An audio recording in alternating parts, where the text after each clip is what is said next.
কেন আমরা হিন্দু হয়েছে এটা কি আমাদের অপরাধ? আমাদের বাড়িঘর কেন জ্বালা দিবে?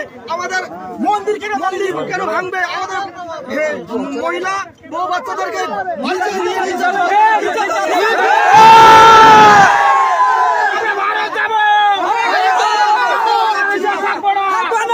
ভারতে যাব। ভারতের সরকারের কাছে আমরা আবেদন, আমাদেরকে একটু সুদৃষ্টিতে দেখুন। আমরা আর একদিকে থাকতে পারছি না, আপনারা আমাদের দয়া করে নিয়ে যান প্লিজ।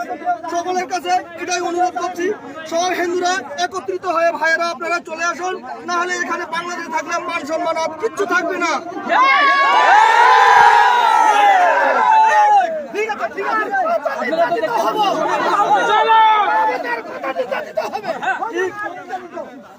এই দেশে আইন বলতে এখন কিছু নেই, আইন বলতে কিছু নেই।